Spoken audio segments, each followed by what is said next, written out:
Hi, I'm Falguni Kothari, author of My Last Love Story, and you're watching Lit with Love on Author's Voice.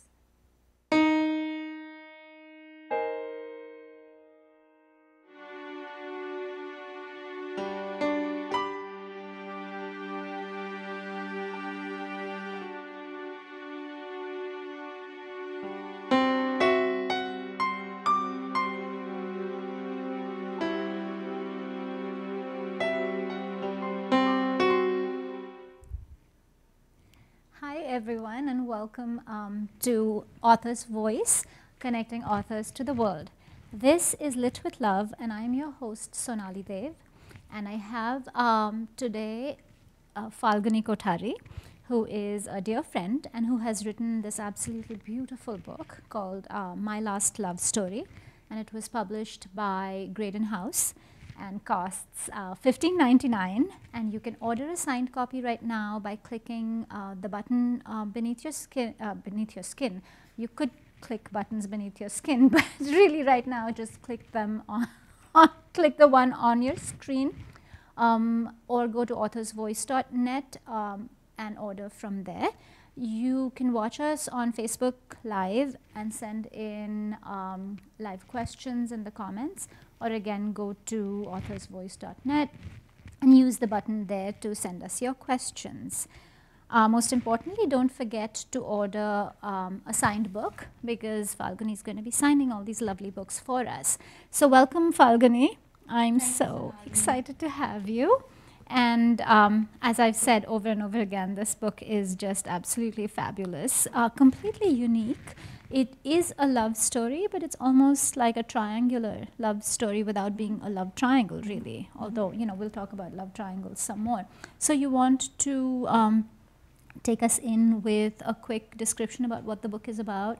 Okay, so the book, My Last Love Story, is about this young woman, Samin Desai, who's promised her terminal husband that she's promised him two things, and they're spending the last few months of his life together. So she's promised him two things: that she'll have his baby, and that she'll sort of think about. I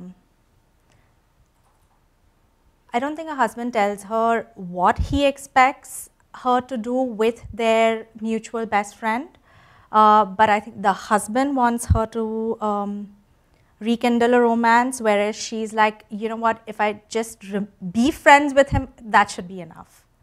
So it's about three friends who are saying goodbye to each other in the final stages of one of the friends' lives. Yeah, and it's, wow, that's not light stuff there. It's, No. There's some very heavy, in fact, themes of grief, fidelity, meaning almost of marriage and love. So, I mean, I want to ask, where did the story even come from? Okay, so a lot of things happened. One was Megan Hart. Have you ever read her? Yes. Okay, oh my God, she's fabulous. Anyway, so I read her Tempted, and I did not agree with the end. And I was so upset that I think I ranted and raved for close to a month. At that point, I wasn't, I don't think I'd started writing yet. Okay. Not just this book, any book. Like, I don't think my whole author career, whatever, there was no thought about me being an author at that point. So anyway, so that must have played in my mind somewhere. Plus, just before I started writing My Last Love Story, I wrote my fantasy novel, which, as you know, is about Draupadi. And Draupadi is a mythological character in India who has 5 husbands. So I was in that mindset of polyamorous relationships and polygamy and polyandrous relationships. So I guess this was just the next step. Yeah, that's where it came from.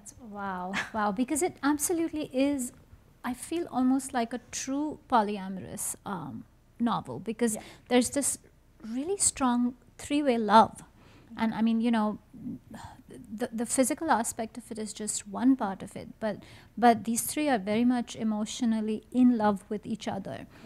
You know, in every way that you ever want to be in love. So so that's amazing. So Megan's book was about similar themes, or okay. So now I have to go. Tell us what the name of the book is. Tempted. Tempted. All right. TBR pile. So that's yeah, that's amazing. And you also, because you mentioned it, your journey into becoming an author has also been a little bit unconventional. Unconventional. So I never imagined that I'd ever be an author. So I accidentally stumbled into the whole writing a novel thing because of my mother. And once I started writing, I was, of course, like you, I lived in I grew up in India, have been living in the US for 17 years. Once I started writing, I wrote about India. I wrote about Indian characters. I wrote about maybe not exactly my life, but close to it, right? The whole experience. And because I had no idea of being an author or of this industry or anything, I never really, I didn't understand that we needed an agent here. I didn't understand that only if we get an agent are we going to get book deals. And so that's the US aspect of it. And because I go so much to India, I go back at least 2-3 times a year for family and everything. And I have a lot of friends there who are in media and who are in, you know, various media fields. And they were like, why don't you just pitch to Indian publishers, because you don't need to go through an agent with Indian publishers at that point. Now it's changing, but at that point, 7-8 years ago, you didn't need to go through an agent. So I was like, fine. So I happily was, you know, querying a whole lot of, you know, publishers and people like US, India, UK, everywhere. And somebody in India picked me up, Rupa Publications, which is one of India's leading publishers. Which book did Rupa pick up? It's Your Move, Word Free. Okay, so that's not Harlequin. That's not Harlequin. Okay, okay. Then my second one was Harlequin India. Okay.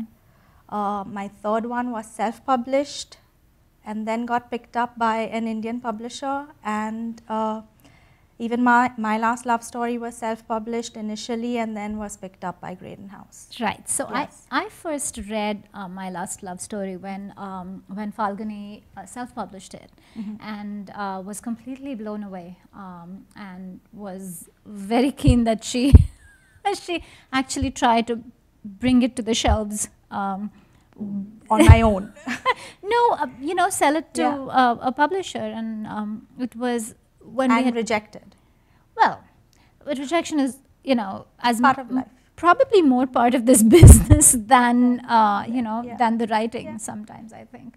But the story is set partially in India, in the state of Gujarat, in this small city, Surat, and it's not a small city. It's not a small city. Well, you know, Mumbai is a city, so Surat is definitely well. Okay, so Falguni and I can, you know, argue about a lot of things in India. In India, and everyone should know that we do not agree on on Bollywood. Yeah. We always love completely different Bollywood films, but so Surat, which is you know, which is a city in Gujarat. Yes. And Carmel by the sea in California. Yeah. And it has this really strong sense of place, the book. And so what is your connection with those two places? Because that sense of place really comes through well. Okay, so Surat is, I'm a Gujarati. Yes. So my father, my grandfather, everyone is from Gujarat. My father had a lot of business in Gujarat. So throughout my childhood, I've traveled there, been there. I haven't been in the last, I think, 15-16 years, but before that, my whole childhood is vivid with memories of Surat. So that's why I guess the sense of place is strong. And Carmel, I just love. I've been there a couple of times in my life, and I think I want to move there forever. Gorgeous. Oh it's my gorgeous. God. Yes. Yeah, and it's, you know, how things run parallel. My work in progress is set partially in Carmel, which is in Monterey, which is kind of, which was all really interesting to read. But so they live on this beautiful beach house in Carmel, and it's such a sad thing to say, but it's almost the perfect place to go to die, which is awful, or to go to fall in love, to go to do anything really.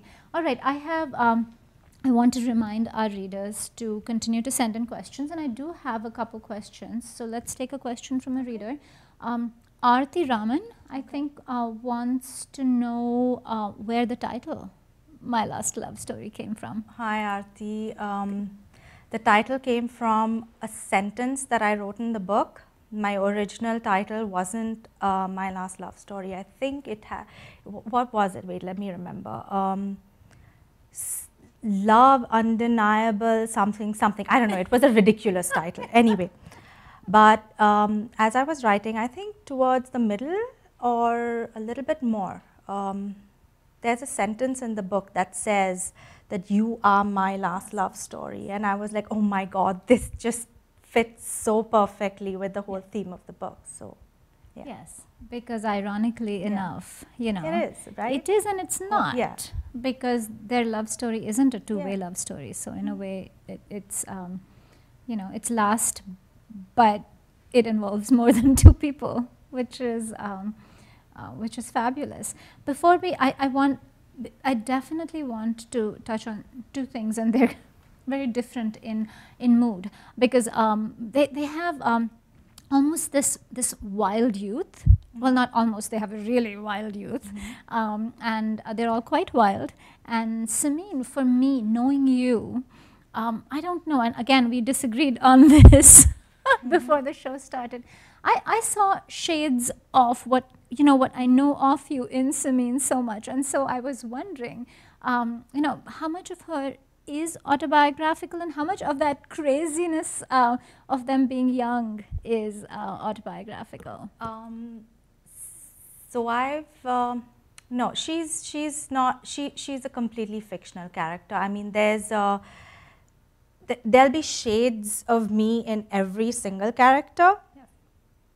You know, even the horrible, you know, Zayan's mother, but with her wildness, or with their wildness, with you know, the awesome threesome, I was a very naughty child. That's what I was going to ask. Yeah. I was a very, very naughty child. In fact, my father's very good friend would call me Tufan Male, which is how do you translate that? It translates into a typhoon or something like that. The stormy train. The stormy, you know. So I don't think I ever sat still. I was not a hyper child, but I just ran about a lot. Yes. But the mischief that I've described in My Last Love Story, with, you know, with the masala milk adventure and all of that, that's my husband. Oh my He and his bunch of friends were like insanely naughty. They would shoot rockets into people's cars, into people's houses, you know, from the street. So yeah. Yeah, she has the scene where these kids, and like they're like 16, 17, you know, and they drive around Surat on their little Vespas,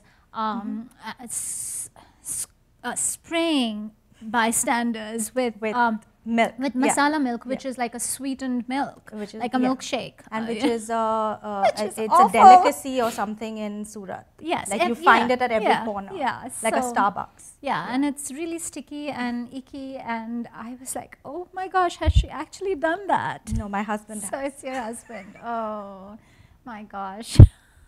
Yep. Yeah. It's ideas we do not want to give kids, I think. So or not. We hope they're not genetic. and yeah, I was going to ask if your kids have taken on some of the mischief from both of you, but let's stick to the. I won't put you in a spot. Let's not bring them up in this in case they're watching. Yeah, and it gets recorded. You can watch this on YouTube and on Facebook. So if I make her say anything inappropriate about her kids, I'll make sure I send them the link. Okay.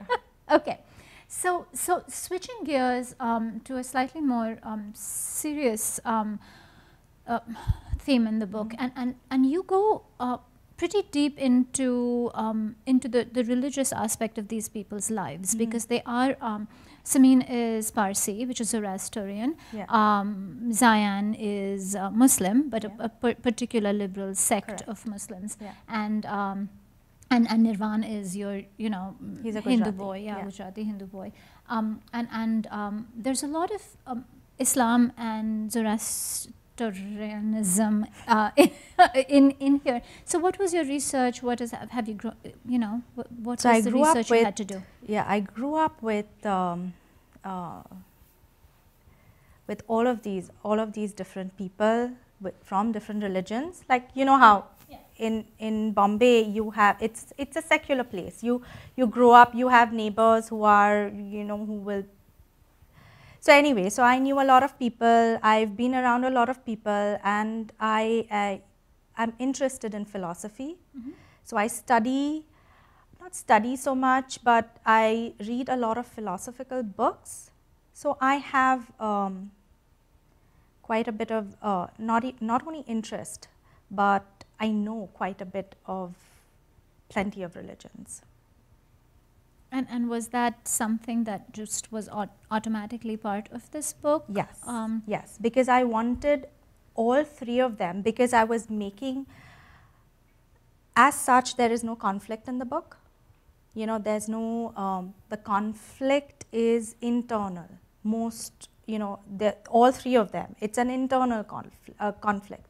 So I needed things to separate them even more, and then despite that, show that they come from three completely different backgrounds. They're three completely different people, and yet they can be so strongly attached to each other. Right. Yeah, and definitely that because it's almost a spiritual connection, because it's from the first moment they meet. Yes. And there's this lovely connection of having their birthdays almost Yes. at the exact same time, and so much of the story's highlights and main points are tied to that time in their life. Correct. When they're going to turn 18. I personally think there's fabulous amounts of external conflict in the book. The way that the reasons for which you keep them apart are really, really strong. Yeah. I think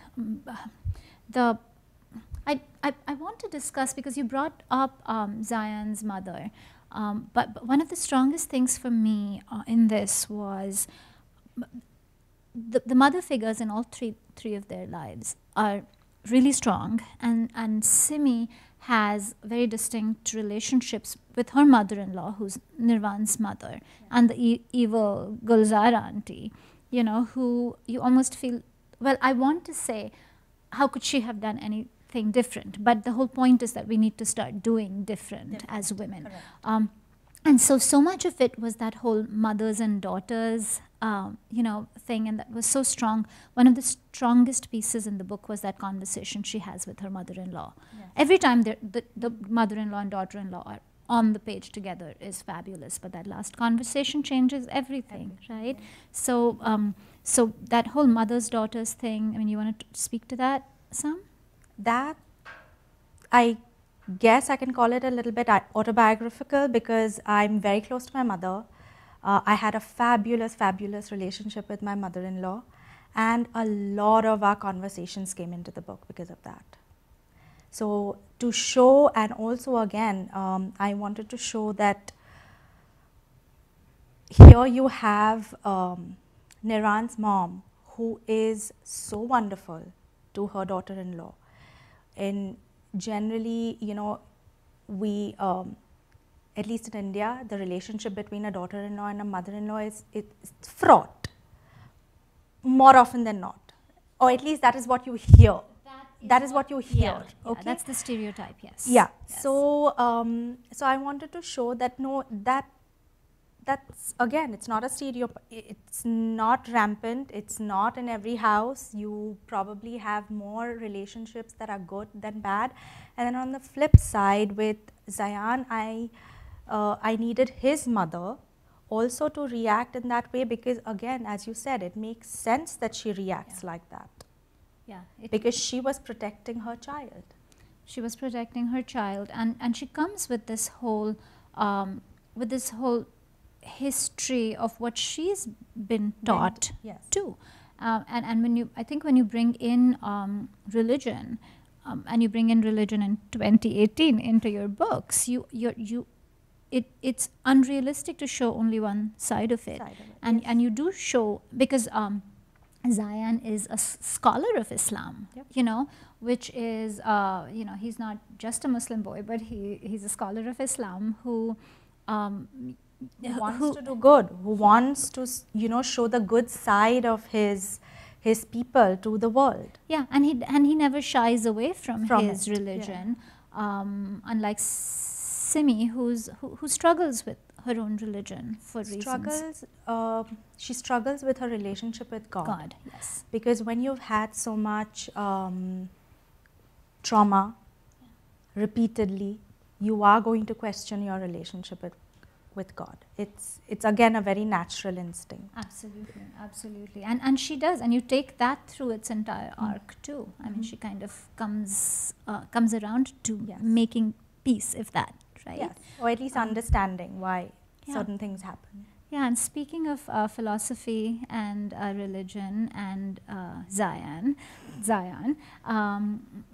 let's talk about Rumi a little bit. Because I can assure every single person who reads this book, you're going to go out and buy a Rumi book. By Rumi. So tell us a little bit about Rumi and where your love comes from. I don't know. I don't even remember when I started. I mean, you know, our whole lives are memes right now, right? So I think at some point a while ago that I came across, the first quote that I came across was the one that I absolutely love. It's that, that what is out there, beyond the ideas of wrongdoing and right doing, there is a field and I'll meet you there. Oh my God, I think that's my motto in life. Like, do not judge. Just be there in that field and love everyone, and everything will be okay. Yeah, and there is, that's beautiful, because there is this whole not judging, as you know, as an author, it comes across, because to the very end, you pass no judgment on these characters, and they're doing a lot of things that it's probably hard to not have judged as you wrote, right? And that absolutely, that equanimity comes across in the writing, and to the very end, you know, you don't judge them as an author. You keep it, you know, just like there's this other meme where they say, when you look at your hand, see only your hand, and we tend to see so many more things, you know, when we look at things. But yeah, I mean, thank you. I remember reading Rumi when I was younger, but I had kind of forgotten. I never did. I don't like poetry. I like it a little too much, and it makes me kind of crazy in the head, and so I should really not read too much of it. No. His poetry is good. I think go for it, everybody. Well, and his poetry is the kind of poetry that really makes you want to be a better person, which is, you know, it's this. And it's for the ages. It is for the ages. It's for the ages. I think that line where, and Zayan is quoting poetry to her at a very intimate time in their life, and I think that line where I can feel you coming around the corner. Oh my gosh. I'm like, you know, that's how we want to fall in love, where you can, you know, where you can feel a person coming around the corner in every which way. You know, it was beautiful. So just reintroducing him personally, I was like, oh my gosh, Rumi. It's absolutely, okay, now you're making me beautiful. want to go and read that scene. Well, yeah, the scene and every piece of his poetry in there is lovely. So she has, he quotes poetry when they're doing, you know, funky business, which is what every woman wants from a man, I think. Are we going to be talking about bleeping with our hearts again? No? All right. Our producer, Vicky, loves it, so I have to mention it in every show. But if you have to bleep with your hearts, you do it Rumi style. Yeah. Yes.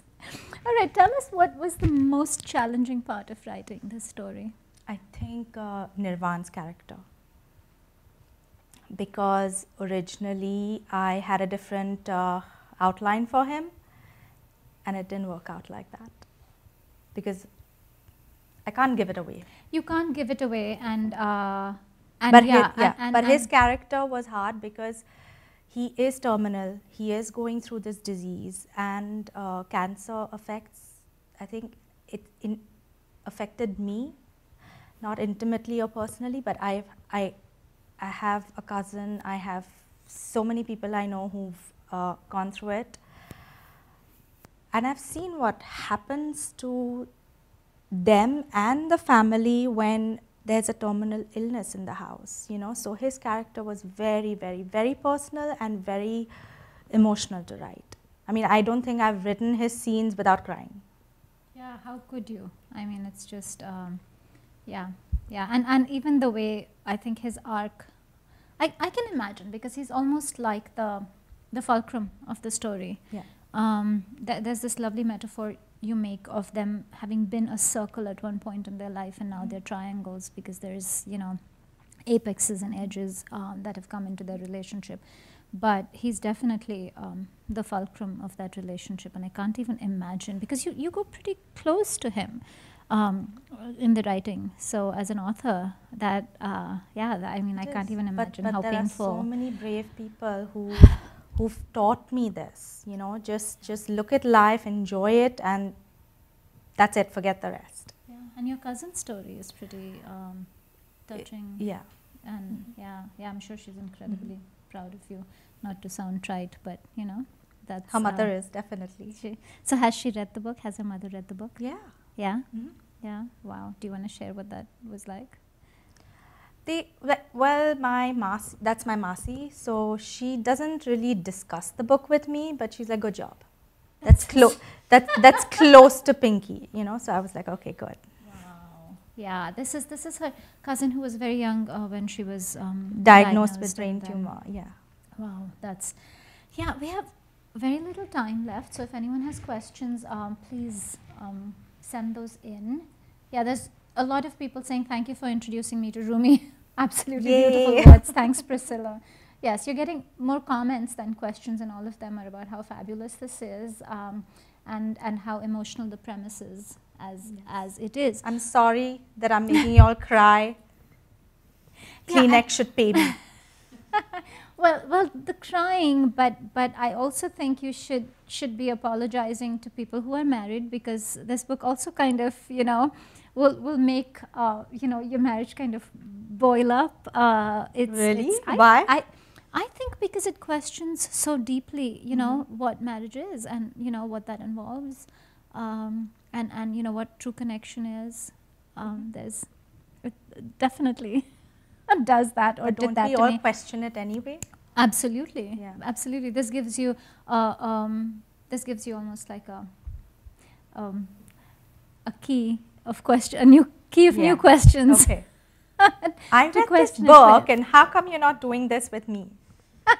No, I don't. I mean, you know, not even at that level, but a book that explores connection this deeply. I think, you know, from that perspective, you kind of because they're perpetually being, I think, forced to do things they want to and not want to do, especially with what you know, what Nirvana is demanding of her, that she doesn't want to give, while still giving her so much himself. I think that it kind of gets to the heart of what is choice in marriage, right? And what is independence in marriage, and what is voice in marriage. Because it's so easy for us to make it about who gets how much out of something, right? It's when it's not really about that. No. Because it's easy for us to say, well, he's forcing her to have a baby when he's dying, and there's something you know, about that, but there's a reason why he's doing it, and in that story it makes sense. And the reason is selfless. It's the reason, and I was going to talk about sacrifice, especially, you know, female characters. Now, one of the things is that she is a very she's in a place of weakness through most of the book, which for a modern day protagonist, I think is quite brave to do. Okay. So, so do you want to talk about, from a feminist perspective, what that was like? I didn't understand what you said. Place of weakness, because all of these things are happening to her. She's lost her parents at a young age. She goes through other kinds of trauma. At the age of 22 or 23, her husband's diagnosed with brain cancer. So you're too young to bear all of these things. So at one point, you will shut down. You will say that, I don't want to feel, it's okay, just let it happen, just let life happen, I don't want to feel anything. So she comes from that passive aggressive stance of, I just do not want to feel anything. And I felt that would have been, is a natural reaction to have. Because when so many things are, constantly bombarding you, you're going to shut down. Right, and it is not weakness. It is not weakness. What appears you're to be, protecting yourself. You're protecting yourself. Which is strength. Which is strength. Yeah, yeah. So although her dialogue often is of, why me, but she's always facing all of these challenges to her fullest capacity. Almost, yes. While still kicking herself for not doing enough, which is, again, such a fabulous metaphor for, what happens to us often in the face of trauma. And again, this is a first person account, so we are into her head. Yes. So that's why, you also are reading about so many things that a person isn't going to really talk or discuss with anybody else. Yeah. It's just, your thoughts. Your thoughts, yes, and also a person who has connections only with a handful of people, although she's rich with love, and in the end, that's what she figures out. So yeah, absolutely, beautiful job, Falguni. So I'm going to ask now, just give you a chance to, because you write in multiple genres, which is always very awe-inspiring to me, because I'm such a one genre writer, unless I put all my genres in single books. Okay. But you actually write in various genres. So you want to talk about that a little bit? How it happens is I just write the story that I want to tell. That's it. I don't worry about genre until the end of the book. Okay. So that is how it came about. Ideally, you're not supposed to do that, because I think so many people have told me you need to build your platform in one genre. And well, I feel that at the base of every story that I write is love, or a love story. So I guess that is my genre. Is a love, yeah. Yeah, that's awesome. What's coming next for you? What's coming next? In May, there's a collaborative effort, serialized storytelling with 4 other authors. Then I have my Soul Warrior, second book coming out, hopefully sometime this year, and in a year I'll have a second book of Graydon House coming out. Do you want me to talk about them? You can quickly tell us about, quickly tell them about the available books right now, in fact. So I have 2 romances. Soul Warrior, yeah. My first 2 books were romances, which came out in India. It's Your Move, Word Freak, and Booty and the Beast. And then Soul Warrior, The Age of Kali is my fantasy novel. And that's book 1. Yes, that's the mythology one, Indian mythology one. And that one is also kind of focused on the love story? It's not exactly, but there is a love story woven through it almost in every chapter. Okay, because yeah, I mean, that's on my TBR too, because Draupadi is absolutely yes, and even more precious is her relationship with Karna. I know you're very Karna is a very I'm very dear fond hero. of him. Yes, yes, which also we kind of disagree with. I often want to smack Karna, so which I did not say on camera. But anyway, he's a god. Well, they all are. She wants to smack a god. Yeah, well, what is a god if you can't smack him and he No. can't take it, right? Then what's the point of being a god if you can't take a few smacks? Correct. What are you reading and loving right now? What am I reading and loving? Okay, I want to shout out to my Graydon House authors. There's Jamie Raintree and Perfectly Undone. It's a lovely, lovely book. There's I think Nicola Comic, House of Shadows, that she's written. It's kind of like a gothic romance, I think. It's definitely a historical mystery. A Distant Heart was the reason I have these shadows and they're not going. I totally set her up. And I'm reading, I've just picked up, I came for your event, right, with Kristen Higgins. Anyway, I just started reading that book because I finished my Rita reading. Now I can read for my own pleasure. Oh my gosh, that book is just, that's Kristen Higgins. Now that you now mention that it. you mention it. Yes. I have the arc for the next one. And we are which is- mentioning it now that you mention it. It's absolutely beautiful. And she was on the show. So you can go back to our previous shows and watch her. And I think we're at the end of our time. And it was lovely having you. It was lovely Thank you being so here. much. Thank you so much for Thank you. And inviting me, and thank you all of you. so the next one that comes out next year, we'll see you back. Okay. And I'm going to do an outro. So you still have time to order the book, a signed copy of the book from Falguni. Thanks so much for being here. And I'm going to thank Graydon House for publishing you and for sending you to us. Again, the book is $15.99. It's My Last Love Story by Falguni Kothari. Also, I have a list of upcoming Authors Voice shows, and those are Unsolved, February 22nd at 3 p.m.